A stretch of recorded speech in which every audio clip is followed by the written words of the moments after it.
السلام علیکم ورحمۃ اللہ وبرکاتہ۔ شبہات کے ازالے پیج کو سبسکرائب کریں اور بیل آئیکن دبائیں سب سے پہلے ویڈیو دیکھنے کے لیے۔ بسم اللہ الرحمن الرحیم۔ قسط نمبر 466، شورائیت کی حقیقت، رائیونڈ مرکز۔ دعوتی کام اور اس کا اسلوب۔ الحمدللہ وحدہ والصلاة والسلام علی من لا نبی بعدہ، اما بعد۔ دعوتی محنت میں جان، مال اور وقت کا استعمال۔ قال اللہ عز وجل: تؤمنون باللہ ورسولہ وتجاہدون فی سبیل اللہ باموالکم وانفسکم فی سبیل اللہ، اور تم ایمان رکھتے ہو اللہ پر اور اس کے رسول پر، اور جہاد یعنی جدوجہد کرتے ہو اپنے مالوں سے اور اپنی جانوں سے اللہ کی راہ میں۔ فائدہ: جہاں بھی اعلی کلمت اللہ کے لیے ذکر ہوا تو مال اور جان کو ایک ساتھ بیان کیا گیا۔ جس طرح جہاں بھی نماز کا ذکر آیا وہیں پر اس کے ساتھ ہی زکوٰۃ کا ذکر ہوا۔ اقیموا الصلاۃ وآتوا الزکاۃ، نماز ادا کرو اور زکوٰۃ دو۔ جس طرح نماز، زکوٰۃ ایک ساتھ بیان ہوئے، اسی طرح مال اور جان مانگی گئی ہے۔ فائدہ: سورہ صف مدنی سورت ہے اور مدنی زندگی میں غزوات کا سلسلہ زوروں پر تھا۔ ہمیشہ مال اور جان کی ضرورت رہتی تھی۔ کبھی تو آپ صلی اللہ علیہ وسلم نے خود چندے کی اپیل بھی فرماتے تھے، مگر یہاں جو بات سمجھنے کی ہے وہ یہ کہ صرف مال دے کر کسی صحابی نے گھر نہیں بیٹھ گئے، بلکہ مال بھی لگائے اور جان بھی۔ اور ان صلاتی و نسکی و محیای و مماتی للہ رب العالمین، بے شک میری جسمانی عبادت اور میری مالی عبادت اور میری زندگی اور میری موت اللہ وحدہ لا شریک لہ کے لیے ہے۔ اس مضمون کو سمجھنے کے لیے اور وضاحت کر دوں۔ مال دو طرح سے خرچ کیا جاتا ہے، ایک مخلوق کے خدا کی خدمت کے واسطے، دوسرے اعلی کلمت اللہ کے واسطے۔ یعنی پہلی بات مسلمان کی مدد کے واسطے، دوسری بات اسلام کی نصرت کے لیے۔ مخلوق کی خدمت کے لیے مال خرچ کیا تو مخلوق کی مدد کرنے پر اس کا اجر و ثواب لکھا گیا۔ اب اس خرچ کیے گئے مال کے ساتھ جان کا مطالبہ نہیں، جیسے آدمی چندہ دے دیا یا صدقہ خیرات کی، کسی کی مالی مدد کر دی وغیرہ، لیکن اس نصرت اور مدد سے صرف مسلمان کی مدد ہوئی۔ اور دوسری لائن یعنی احیاء دین ہے، دین کو عام کرنا ہے، دین کو پھیلانا ہے، تو اس کے لیے مال اور جان دونوں لگانے ہوں گے۔ اس لیے کہ یہاں کسی فرد کی مدد نہیں کی جا رہی ہے، بلکہ دین کو زندہ کرنا ہے، قوموں کو دین اور اس کی دعوت والی محنت پر کھڑا کرنا ہے۔ اس کے لیے مال سے زیادہ جان کھپانے کی ضرورت ہے۔ حضرت جی مولانا یوسف صاحب رحمۃ اللہ علیہ فرماتے تھے، تبلیغ میں اپنے پیسے سے کسی کو نہ چلاؤ۔ جو شخص بھی آپ کے پیسے سے چلے گا، آگے چل کر وہ تمہارا اور تبلیغی کام کا دشمن بن جائے گا، اس لیے کہ جب تک مال ملتا رہے گا تبلیغ کا کام کرے گا، جب مال ملنا بند ہو جائے گا تو تمہاری اور کام کی برائی بیان کرے گا، اس سے تم کو اور دعوتی کام کو نقصان پہنچائے گا، جس کا کھلا ثبوت فتنہ خبیثہ پاکستانی سیاسی عالمی شورا ہے۔ یہاں اس بات کو واضح کر دیں کہ خلق کی مدد اور اسلام کی مدد دو علیحدہ علیحدہ چیزیں ہیں۔ خلق کی مدد مال سے کی جائے گی، مگر اسلام کی مدد مال کے ساتھ جان بھی مانگتی ہے۔ ان دو چیزوں کے درمیانی فرق کو سمجھ لیں تو کوئی جھگڑا نہیں، ورنہ جھگڑا ہی جھگڑا ہے۔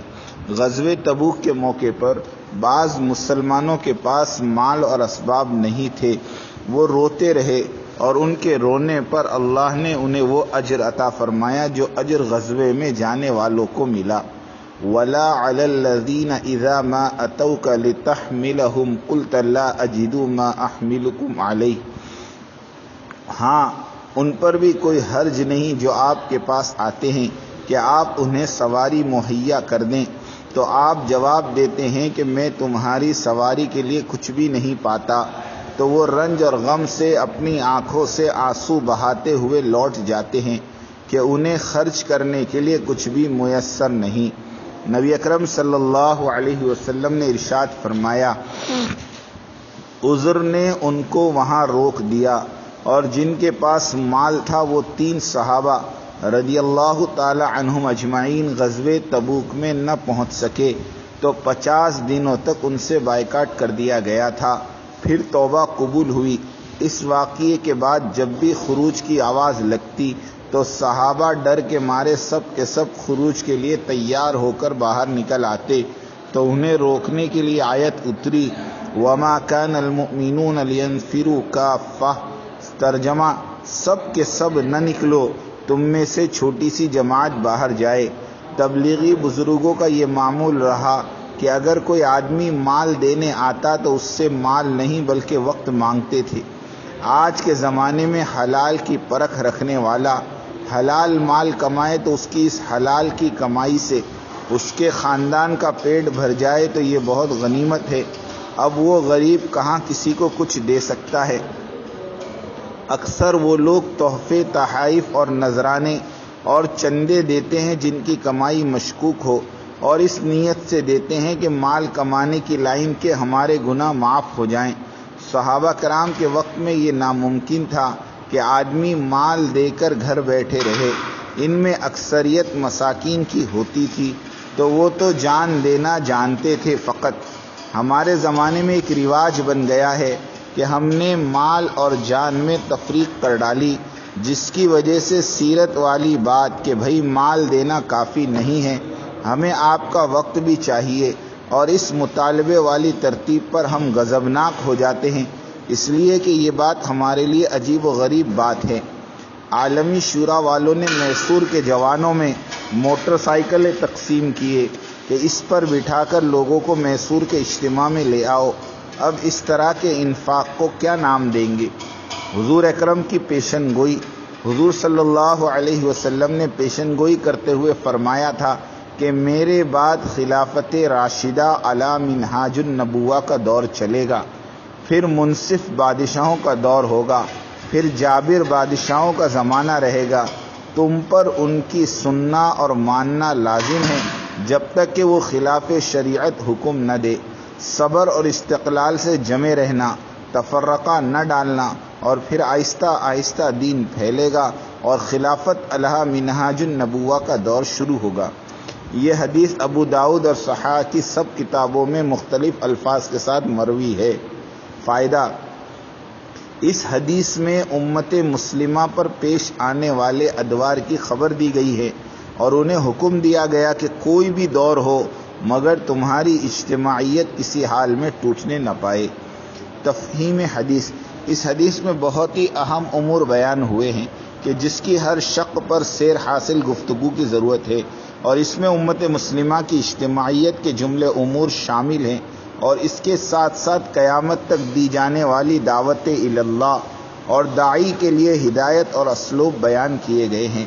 فائدہ: ملاحظہ فرمائیں، اس ساری حدیث میں امارت، بادشاہ، جابر، حکمران جیسے الفاظ ملیں گے، ڈھونڈنے سے بھی لفظ شورا نہیں ملے گا، اس لیے کہ السمیع والطاعہ، سنو اور اطاعت کرو کا اطلاق ایک نفر اور ایک شخص پر ہو سکتا ہے، اور وہ ہے امیر، جس کی سنی جائے اور مانی جائے۔ جو امیر ہو یا بادشاہ ہو، اسی کا حکم مانا یا ٹھکرایا جا سکتا ہے۔ 10، 20، 100، 50 آدمیوں کی شورا پر السمیع والطاعت کا اطلاق کسی طرح بھی ممکن نہیں۔ فائدہ: نظام الدین سے بھاگا ہوا باغی گروپ ایک امیر اور امیر کی سننا اور ماننے کے حکم نبوی کو ختم کرنے اور اس کی جگہ صہیونی طاقتوں کی طرف سے وجود میں لائی جانے والی یعنی عالمی شورا ورلڈ کاؤنسل کا لوہا منوانا چاہتا ہے۔ تنبیہ: عالمی شورا کے اغراض اور مقاصد: نمبر 1، پہلے مرکز نظام الدین اور اس کی مرکزیت کو ختم کرو۔ نمبر 2، پھر امیر اور اس کی امارت کو معزول کرو۔ نمبر 3، پھر شورا کے چند افراد کی اطاعت کرائی جائے۔ نمبر 4، پھر ان میں بھی پھوٹ ڈال کر چلتی پھرتی دعوت و تبلیغ کا گلا دبا دیا جائے۔ نمبر 5، اور اس طرح سے دین اور اسلام کو ختم کیا جائے۔ یہ اتنی گھناؤنی سازش تھی کہ اس کے مقابلے میں تاتار اور چنگیزی سیاست بھی کچھ حیثیت نہیں رکھتی۔ اللہ اس عالمی شورا کا بیڑا غرق کرے۔ اور اس کے محرکین کو نیست اور نابود کرے، آمین۔ امیر کا حکم ماننا بہت آسان ہے، جس طرح اللہ کا حکم ماننا اور اس کی اطاعت کرنا محض اس وجہ سے آسان ہے کہ وہ ذات باری ایک ہے۔ لو کان فیہما آلہۃ الا اللہ لفسدتا، یعنی اگر زمین اور آسمان میں اللہ کے ساتھ اور بھی الہ ہوتے تو لازمی طور پر فساد برپا ہو جاتا۔ جس طرح اکیلے اللہ وحدہ لا شریک لہ کی بات مانی جاتی ہے، بالکل اسی طرح ایک امیر اور حاکم کی بات بھی مانی جائے گی۔ حدیث صحیحہ میں ارشاد ہے، من اطاع امیری فقد اطاعنی ومن اطاعنی فقد اطاع اللہ، متفق علیہ۔ فرمائے رسول اللہ صلی اللہ علیہ وسلم نے، جس نے میرے امیر کی اطاعت کی اس نے میری اطاعت کی، اور جس نے میری اطاعت کی اس نے اللہ تعالیٰ کی اطاعت کی۔ ستم ظریفی۔ مذکورہ بالا حدیث السمیع والطاعہ کو علماء نے اتنا مشہور نہیں کیا جس طرح دوسری حدیث بنی الاسلام علی خمس کو مشہور کیا۔ آپ میں سے بہت سے حضرات تو آج ہی اس قسط میں اس حدیث کو اور اس کی اہمیت کو پڑھ رہے ہوں گے، حالانکہ یہ حدیث ایک پورا اسلوب دعوت اور دستور مملکت اپنے اندر سموئے ہوئے ہے، اور اس حدیث میں صریح حکم ہے کہ سنو اور مانو۔ اس حدیث کے مقابلے میں دوسری حدیث کے اسلام کی بنیاد 5 چیزوں پر ہے۔ یہ حدیث عام ہے، سب اسے جانتے ہیں، حالانکہ اس حدیث میں صرف خبر دی گئی ہے کہ اسلام کی بنیاد 5 چیزوں پر ہے۔ خبر دینے اور کسی بات کو کرنے کا حکم دینے میں زمین آسمان کا فرق ہے۔ عوام میں جس سطح کا دین ہوگا، علماء کرام کا علم بھی اسی سطح کا ہوگا۔ عوام نماز روزے کے دین کے علاوہ باقی دعوتی کام، اجتماعیت اور اس کے احکام سے یکسر بے خبر ہیں، اور ہر ایک اپنی انفرادی زندگی جینے پر راضی اور کوشاں ہیں، اور ان کے خواب و خیال میں بھی اجتماعی زندگی کا تصور باقی نہیں رہا۔ قوموں کی امامت، سیادت و سیاست کے تصور سے یکلخت ناآشنا ہو گئے۔ سیاسی لیڈر ہو کہ مفتی اور مولوی صاحبان ہوں، مدارس کے اہتمام والے ہوں یا کوئی خانقاہی اہل کرامت اور ظرافت والے پیر صاحب، سب اپنی اپنی 1.5 اینٹ کی مسجد بنائے ہوئے بیٹھے ہیں۔ اپنی چھوٹی چھوٹی ندی نالیوں کو امت مسلمہ کے بحر کراں سے جوڑنے اور اس میں ضم ہونے کو تیاری نہیں، محض اس خوف سے کہ دنیا کے سواد اعظم یعنی تبلیغی جماعت کی امارت کو قبول کر لیں اور اس کے امیر کی اطاعت میں شامل ہو جائے تو ہماری آن بان شان میں فرق پڑ جائے گا اور ہمارا وجود باقی نہیں رہے گا۔ علامہ اقبال کی یہی تو فریاد تھی، مٹا دے اپنی ہستی کو اور ملت میں گم ہو جا، نہ تورانی رہے باقی، نہ ایرانی نہ افغانی۔ جس دن یہ سب چھوٹے چھوٹے ندی نالے ایک سمندر کی شکل اختیار کر لیں گے، اس دن سے اس امت مسلمہ کی تاریخ نو کی ابتدا ہو جائے گی، اور اللہ تعالیٰ اس ظاہری ڈھانچے میں اصلی روح پھونک ڈالیں گے۔ پھر ازسر نو حقیقی امارت کا نہ ختم ہونے والا سلسلہ شروع ہو کر امت محمدیہ کی کھوئی ہوئی ناموس اور عزت اور جلالت کو دوبارہ واپس لے آنے کا ضامن ہو جائے گا۔ لیکن ہر خاص اور عام مسلمان کی ذہنیت صرف عبادت کی حد تک محدود ہو کر رہ گئی، وہ اس سے اوپر کی سوچ بھی نہیں سکتا۔ علماء کرام کی فکریں بھی عوام کے اسی سطح کے دین کے مسائل سے روشناس ہیں، اس کے سوا وہ کر بھی کیا سکتے ہیں، جس کی وجہ سے عبادت سے متعلق دینی کاروبار کا علم باقی رہ گیا۔ اور اس حدیث مبارکہ یعنی بنی الاسلام علی خمسین کو ممبروں پر، جلسوں میں، درس و تدریس میں ہر جگہ سنایا گیا اور سنایا جانا بھی چاہیے تھا، مگر حدیث السمیع والطاعہ، سنو اور اطاعت کرو میں صراحت کے ساتھ حکم دیا جا رہا ہے اور کہا جا رہا ہے کہ اجتماعیت کو اپناؤ اور مجتمع ہو کر جیو۔ اس لیے ایک امیر مقرر کرو اور اپنے امیر حاکم بادشاہ کی سنو اور مانو، مگر اس حدیث پر کسی شیخ الحدیث کی نظر التفات ہی نہیں ہوتی، اور یہ بات ماننی پڑتی ہے کہ جس سطح کا دین عوام میں ہوگا اسی سطح کی دینی معلومات عوام میں گشت کر رہی ہوتی ہیں۔ ہمارے اندر عبادات کی سطح کا دین باقی رہ گیا ہے تو عبادت کی سطح کی احادیث اور معلومات ہی ہمیں گھیری رہتی ہے۔ اگر دعوت اور امارت کی سطح کا دین خواص اور عوام میں ہوتا تو پھر یہ حدیث السمیع والطاعہ ہر ایک کی زبان پر ہوتی، جس طرح بنی الاسلام علی خمسین ہے۔ شورا امیر کے تقرر کے لیے ہوتی ہے، نہ کہ امیر کا متبادل۔ ایک بڑی غلطی کا ازالہ۔ جو لوگ یہ کہتے ہیں کہ شورا میں بھی تو ایک فیصل ہوتا ہے، وہ بھی تو امیر کی طرح ہوتا ہے، جواب: یہ فیصل تو صرف مشورے کی حد تک ہوتا ہے، مشورہ ختم، فیصل اور امیر بھی ختم۔ اس حدیث شریف میں دائمی امیر سے متعلق حکم دیا گیا ہے، ایسا امیر جس کے سر پر 24 گھنٹے امور سوار ہو۔ حضرت مولانا محمد عمر صاحب پالنپوری رحمۃ اللہ علیہ فرمایا کرتے تھے، امیر بروزن جمیل ہوتا ہے، اور جمیل وہ شخص ہوتا ہے جس کا جمال 24 گھنٹے اس کے ساتھ لگا ہوا ہو۔ بناوٹی میک اپ سے تیار کردہ بدصورت کو جمیل نہیں کہا جاتا۔ اسی طرح سے امیر 24 گھنٹے دعوتی امور اس امیر کے ساتھ لگے رہے۔ وقتی طور پر بنے ہوئے سرپنچ اور چودھری کو امیر نہیں کہا جاتا۔ اس لیے شورا کا وقتی طور پر بنایا گیا فیصل اور امیر بناوٹی میک اپ سے تیار کردہ بدصورت شخص کی مانند ہوتا ہے۔ اصل جمیل کی طرح اصل امیر ہرگز نہیں ہو سکتا۔ ہاں، چودھری ضرور ہو سکتا ہے، چودراہٹ جتانے کے لیے۔ اسلامی نظام میں تحریف، یہ بات کہ مرکز میں امیر نہ ہو بلکہ شورا ہو، ہفتہ ہفتہ اور مہینہ مہینہ شورا میں سے فیصل بنے، یہ طریقہ اسلامی اجتماعیت کے احکام کے صریح خلاف ہے اور علانیہ شرعی مسائل میں تحریف ہے۔ خیر القرون میں اور اس کے بعد کے ادوار میں بھی یہ شورا والی ہفتے ہفتے مہینے مہینے کے لیے فیصل بدلنے کی بدعت کہیں پائی نہیں جاتی۔ جب امت سنت سے ہٹ جاتی ہے تو بدعت اس کا مقدر بن جاتی ہے۔ عالمی شورا کی تاریخ پیدائش: آج سے 120 سال قبل مسٹر اسٹالین اور مسٹر لینن نے جمہوریت کے مقابلے میں ورلڈ کاؤنسل، جس کا ترجمہ عالمی شورا ہے، تیار کی اور یہ قانون پاس کیا کہ صدارت اور وزارت تو لمبے عرصے تک چلتی ہی رہتی ہے اور بہت سو کو صدارت اور وزارت کرنے کا چانس نہیں ملتا، اور لوگ دلوں میں ایسی ہی حسرتیں لیے ہوئے مر کر چلے جاتے ہیں۔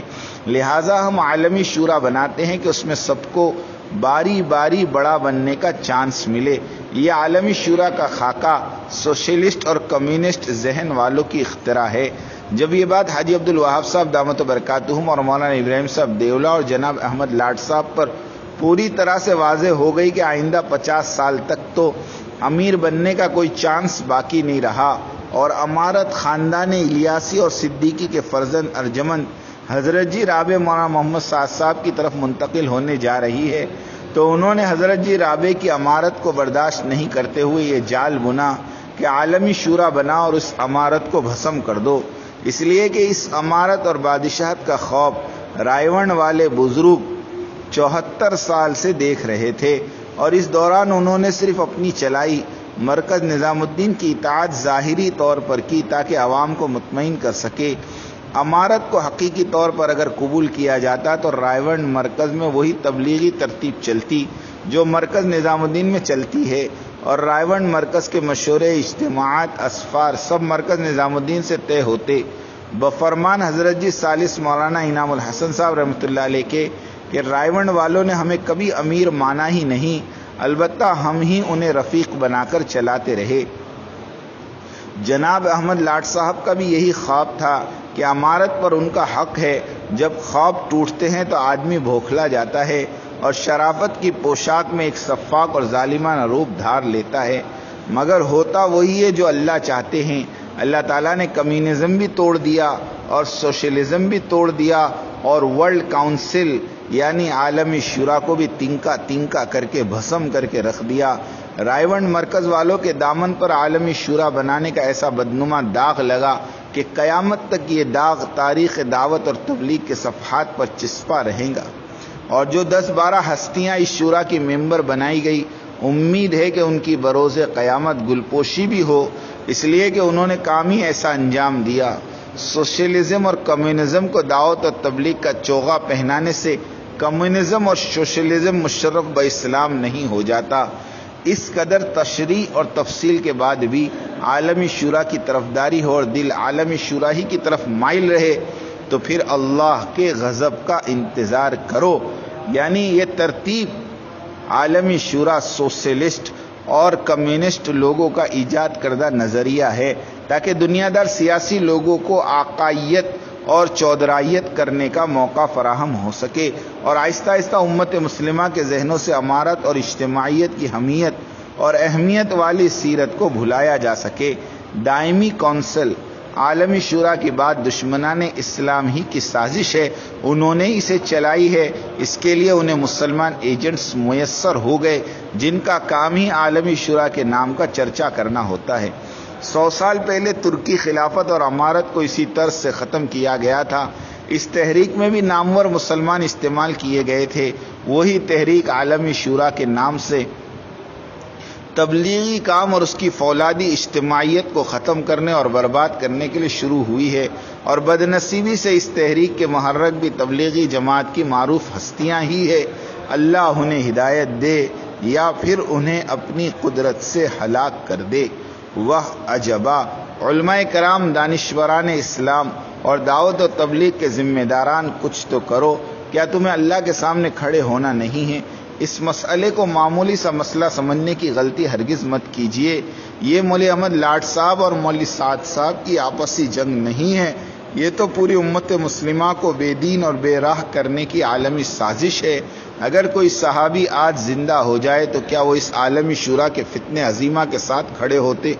شورائیت والوں کو 100% یہ یقین تھا کہ ہماری کامیابی یقینی ہے، اس لیے دنیا بھر کے ملکوں کے تبلیغی ذمہ دار ہماری قوم کے ہیں، مدارس دینیہ پر بھی ہمارا قبضہ ہے، علماء کرام پر بھی ہماری چلتی ہے، اس لیے کہ چندے ہماری قوم دیتی ہے۔ صوبے گجرات تو پہلے سے ہمارا ہے اور مرکز سے کٹا ہوا ہے، باطل طاقتیں ہمارے ساتھ ہیں، مال کی کوئی کمی نہیں، سارے ہوائی جہاز ہماری اپنی ملک ہے۔ مولانا احسان الحق صاحب کے دنیا بھر میں بکھرے ہوئے مدارس اور ان کا عملہ سب کچھ ہمارا ہے۔